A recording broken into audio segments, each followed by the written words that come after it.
should they know that their curiosity can lead to something big? Because looking back, things are clear. Hmm. When you're going forward, that time everything is hazy. You don't know what to do. I'm very visual, so I also like programming because it looks like you're solving puzzles all the time.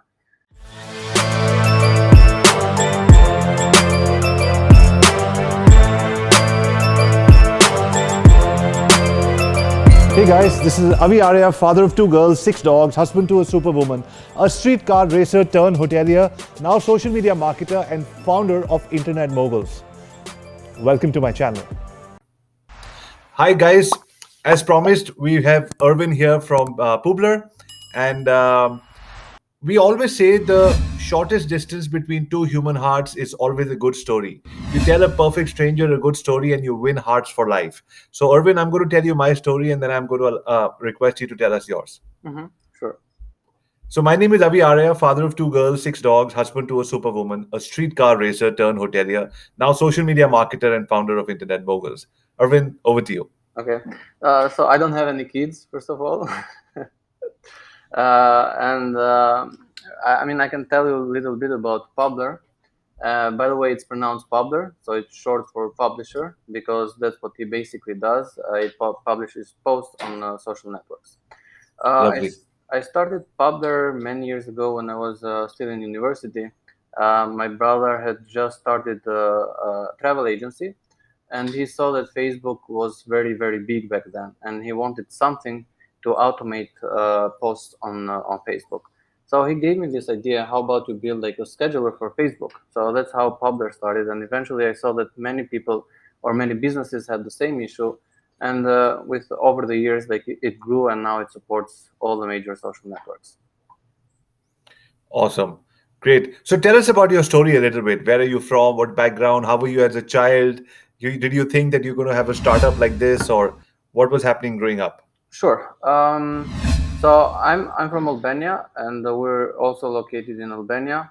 As a kid, it's not that I was very interested in computers. I did like graphic design. I liked playing with. I remember when my father like got the first computer, I would go on Paint and like draw like a very very simple like picture. And eventually I liked the design, but it's not that I had like a talent in design. And then went to the United States for university, and because I did not know what to study, I chose advertising because it was very related to graphic design. And when I went to the university, I noticed that that wasn't my field. And I think after 1 year, I changed major. I took a computer science class, and that's when I really found my passion. So I started programming, and I really enjoyed it.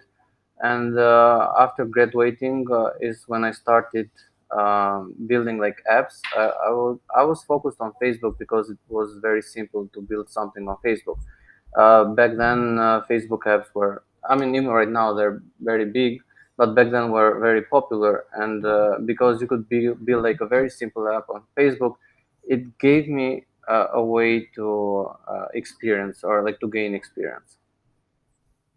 Awesome. So you got that, your father got your computer, you went into class and you saw all of that. So Mhm. what is your advice firstly to young startups, young kids who are studying and doing all of this stuff? What is your advice to them? How should they know that their curiosity can lead to something big? Because looking back, things are clear. Mhm. When you're going forward, that time everything is hazy, you don't know what to do. So what would you tell youngsters? What should they do? Um, Let me see. I know it's very cliche when you say like to follow your passion, but that's what I did. I kept doing things that I really enjoyed doing. I did not do anything that I did not enjoy doing, and it just happened that what I did could like could give me like a profit. I'm very visual, so I also like programming because it looks like you're solving puzzles all the time. So like web development is like the perfect combination, and that's what I did all the time. I was experimenting with myself. I was trying to build something that was visual or appealing as well, and I didn't do anything that was like outside of like my interest. So all I did was something that I really enjoyed. And then I learned, I think this comes with experience. I learned how to monetize it. So I usually start with like a free version. I wanted like people to use what I was building, and eventually I had like to monetize it because otherwise you cannot move forward. Lovely. So tell us, in today's day and age, with you got a beautiful publishing tool. Mhm. Tell us, in terms of social media, do you believe that social media is all about lots of content or just little bit of valuable advice? Because some people are like, I don't have the time, but do you think you should take the time out because it's a big opportunity, or you like, doesn't matter if you don't have the time, post once a month, once a week? What is your social media strategy? No, I would say you have to be consistent and you have to post like quality over quantity, but you have to be consistent. Like you cannot post like once a month, even if you post like the greatest article or photo or whatever. Once a month is not enough. On my LinkedIn personal profile, I usually post twice per week, so I try to be consistent.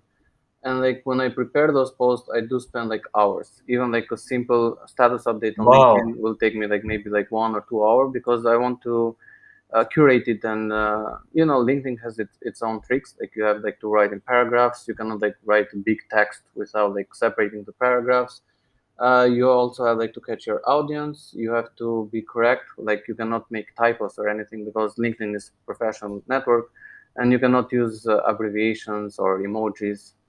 So that's why it takes me like hours to create the post. But on the other hand, like the return of investment is very high.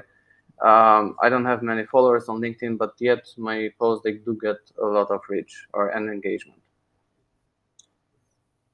Got it. So you're saying doesn't matter what you do, but do it consistently. Yes, you have to be consistent and you have like to put Okay. effort into it. It's not just hey, I'm just gonna share an article like tomorrow and I'm done for the week. That's not it. Got it. Got it. So, tell me a little bit about you as an entrepreneur. Mhm. What are the few things that are important for an entrepreneur? Do you work out? Do you meditate? Do you do yoga? Do you read books? What is important? Working out is something that I do consistent as well. To be honest, like I haven't. The last book that I read, I think it was like last year. I know like someone that reads books, but I do read a lot. But most of the stuff that I read are related to social media or like to business in general. And even like the book that I read last year, it was I think it was Elon Musk's book, so it was about business as well. I Hmm. try to like the thing is when you do something that you're passionate about, it's not that you need a break or something from it because what you're doing is like you're really enjoying. So I don't consider what I Right. do working. So for me, like taking a break is getting away from something that I enjoy doing. So it's the opposite. Nice. What about teams? See, we work with in-house teams, we work with outside partners.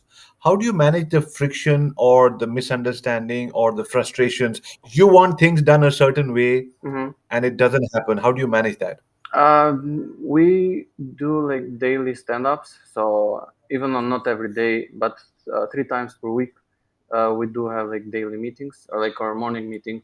So we go over what we did, whether we're stuck. So you have to do meetings in order for everyone to present what they're working on. And in case like you don't like something, that you can discuss it, and then you can like come into agreement. And like the more meetings, that even though meetings are annoying, you have to do them because otherwise you won't be on Yeah. track. And then like it's very hard to recover what may have been done in like in months work instead of like what you have done yesterday. So if you did like something that is not appealing yesterday, you can like fix it right away. But if you wait for like a month, then it's gonna take a long time to recover. Got it. Got it. Makes a lot of sense. In terms of an entrepreneur, uh, raising funds or doing it on their own, what is your advice? Um, so even when I was a student, and like students are not very rich, I never like I never borrowed money and I never used credit cards. So I'm not a big fan of like lending money, and because of that, I've never like raised funds because it feels like I'm someone is giving me money, and then I have like to pay him back, and that's like a feeling that doesn't like make me go to sleep. This is just a personal thing. Like other Right. people, And because of that, I've tried like, and it has worked. So Publer is a fully bootstrapped project. I never got like funding or anything. I simply focused on the customers, and eventually, as more customers were coming in, so did like the team kept growing and so on. So you can do it. So when you It's very hard, but I think it teaches you a lot in the long run. It teaches you like so how to you're be consistent, how to be motivated, yeah.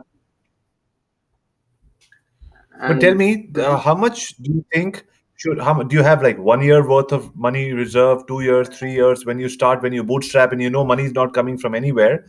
How do you plan your cash flow? So this is what I did.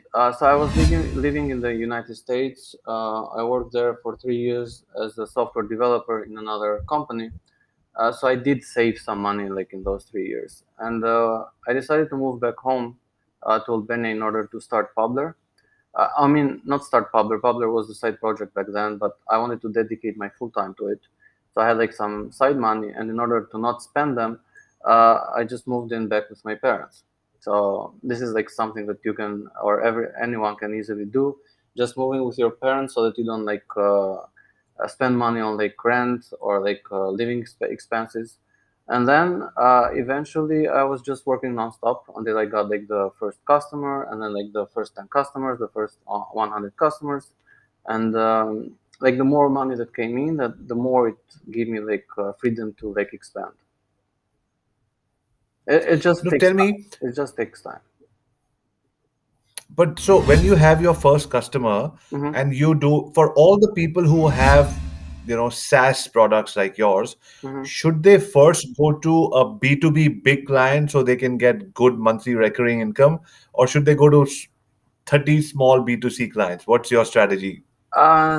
So we have like a few big clients at the moment, but most of the customers that we have, they're either like small businesses or solopreneurs, and these have been like the target market from the beginning. Because you cannot target like big businesses when you're like a solo person running the whole show. So what I did, I just tackled like small businesses or even like people who are passionate about social media, but so social media managers who are like working on their own. This was the easy target. Now we can target like big businesses, but back then it was like no big business will trust their social media like to one person running the whole show. Erwin, do you have co-founders? No, right now it's just me. You have when you created your founding team, what did you look for in those human beings? Um, what do you mean the founding team? When you started and you had the first few people, did Okay. you look at specific qualities? So the first employees were, of course, developers, and I was looking at their skill set, because when you're like a small startup, you're more interested into like the skills that they have instead of the character. I know that there's like a big debate on LinkedIn whether you should hire for character or for skill set, but when you're a small startup, you don't have the privilege to hire someone and train them. So you have to hire someone that already knows what they need to do. Okay, so it's for the skills. But then Mhm. over the years, what is your advice to people who are watching and listening? What kind of people make good teammates? Like people who have are they introverts? Are they extroverts? Are there people who have families? How do you look for signs that this person is going to be motivated? I don't think it matters. Like we have in our team, we have introverts and extroverts, and I would say me myself, I'm like somewhere in the middle. So I don't think it matters uh, what kind of person you are. Like when it comes to like work, everyone can be a professional. Everyone can be a professional, but Yeah. tell me about motivation. How does everybody find their motivation, or do you have conversations with your teammates on what is their motivation? Yes. So I've been trying. So I've started like 20% of the yearly profit will go to the team as a yearly bonus, as long as we like meet the goals for the year. And like for example, 20% of the profits of the company every yes, year will go to the founding team or everyone? to everyone. and like depending like how much they have contributed or how long they have been with the team, they will get like the bigger cut. As long as you're meeting your sales numbers. Yes. That is For fantastic. Does example, that motivate a lot of people? uh, hopefully, yeah. Right now, I started like another strategy, but I will wait and figure out whether it works or not, and then maybe we can do another interview because I just started it I this would love to quarter. do that. Yeah, so maybe we can do another interview because I don't know whether this one will be successful or not. You're buying everybody a car? No, no, we're not that big yet. No, Okay. Sorry, you were saying something? no, we're not that big, so I cannot afford that. Okay. All right. All right. Great. So, moving forward, so for all the audiences who are listening and they want a scheduling tool, tell us about your tool and how it helps people. So I did look at our competitors back when I started Publer, and most of them were not very intuitive. You had like to figure out where to click and what to do, and like right now in Publer, as soon as you sign up, you end up on a page that is just a composer. So right there, you can figure out that hey, this is where I can type my post, this is where I can upload media, and then on the left you see like the social accounts that you have connected, or also like a add account button where you can connect the social account. So the workflow is very easy. You connect your social accounts, and on the create page, you select where you want to post or schedule a post to, and then create your post, click on schedule or post, and that's it. So I try to make it Publer as simple as possible. So even someone that does not have the expertise or does not know that much about social media, it will be very easy for them to understand. Got it. So, what is the next 5 years looking for Irvin and Bubbler? So the goal is to stay around for as long as people use social media. So I don't think people will stop using social media in the next 5 years. With that in mind, we hope and we aim to become one of the leaders in the industry. We're very, I mean, we're behind Buffer, Hootsuite, later. They're very big compared to us, but I think we can compete with them. And I'm in Vancouver, Canada. I know that Ryan is from Vancouver as well, and Mhm. so is Hootsuite. And we all hear in Vancouver the story of Hootsuite and how they started and how their amazing journey. Mhm. And I want to be definitely take you up on the offer of interviewing you maybe after 1 year and seeing where Irvin and Publer are in their journey to growth. And I definitely want to know what is that new incentive policy and how that's working. Yeah, true. Yeah, we can do that. I think we're gonna Awesome. need more than just 1 year to compete with the big guys, but eventually, yes. Okay, so let's do one thing. Let's next 4 years, let's spend 20 minutes together every year and let's Sure, document your journey on for the next 5 years. sure, yeah. I will block my calendar for 2022 today with you. Yes, yes. Awesome. Awesome. So what is we have just time for just one last. What is your message for our audience? We have about 125,000 people who follow us on different channels. Mhm. They're going to be listening to this. What is your message to people and how can they find Publer and your message to the audience? Anything you want to say?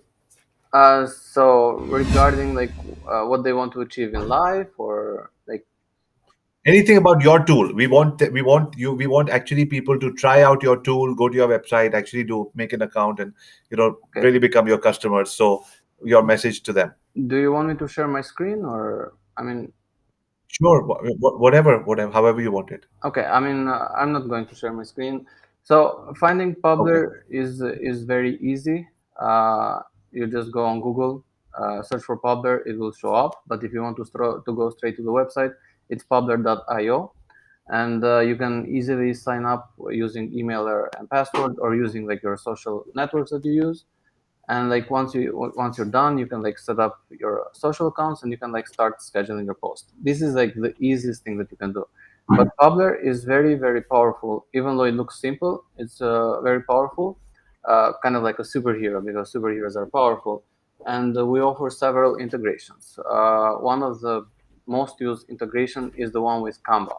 So if you use Canva, you can go on Canva, you can design your illustrations, and then you can export them directly to Publer, where you can finish scheduling them out. We also offer like the browser extension. So if you want to share content that you find on the internet, but you don't want to copy and paste, you can simply install the Publer browser extension. And if you find a picture of a cat, for example, and you want to share it on Instagram, you simply right click on the picture. It will show the option to share using Publer. Publer small composer will show up on the website that you're on. You can finish your post and then you can schedule it without having to download the photo on your computer. So everything that we do in Publer is to help you save time while creating and scheduling content. The more time that you have to focus on your business, the better it will be for you. And on the other hand, the more content you post on social media, the more traffic you will gain. That was fantastic. I love that. So, Ervin, this was fantastic. This was short and crisp, but really powerful. I really loved how you told us everything about yourself, your business, your team, and the 20% opportunity and all of the other things. Mm, I'm going to inform my team right now at the end that every year for the next 4 years, we're going to book 20 minutes with you. sure. Hopefully, in the next 4 years, you will have time once you become a large company, but we're going to hold you to your commitment. Thank you Sounds very good. much. This was fantastic. We're in Vancouver. Most of our audience are in India. Mhm. Anytime you have a product or a book, product launch or an upgrade or a book launch or anything that you want us to promote for you, we'll be happy to do it because this has been fantastic and we'd love to support you any way we can. From our customers, like the most of our customers are from the United States, and then the second country is India. Lovely. Yeah. So So anytime you need any kind of promotion, we do webinars. We do mhm. webinars of about 500 to 1500 people every second weekend. Okay. And every time we bring in somebody, and so my webinar is about knowledge and training and teaching people on digital concepts. We have different teachers and trainers and tools coming and Mhm. talking for doing 20-minute sections on how they can use their tool, and then we give out affiliate links to people. 400 500 people take it and about 40 50 people sign up, and that's how we promote and help our partners get the word out there. So if you want to plan something like that, we're happy to do something similar so that our audience also gets a benefit from all these new tools like yours. Sure. We also have an affiliate program, so maybe we can try to figure out a collaboration. I will be more than happy to Sounds do good. that. Yeah. Sounds good. I will send you an email very soon. And now, ladies and gentlemen, I hope you enjoyed this conversation with Ervin. Ervin, thank you very much. My dad always says the most expensive thing you can ask from people is not their money, but it's their time. Thank you very much for giving us your time. Anything that we can do for you in the Internet Moguls of the World community, I want to stay connected forever. Look forward to talking to you. I'll send you an Instagram DM right after this. Thank you very much. Ladies and gentlemen, this is Avi Arya, father of two girls, six dogs, husband to a superwoman, a streetcar racer turned hotelier, now social media marketer and founder of Internet Moguls. This was my conversation with Ervin. Let me know how you liked it and don't forget to watch the next video. Thank you, everyone. Bye.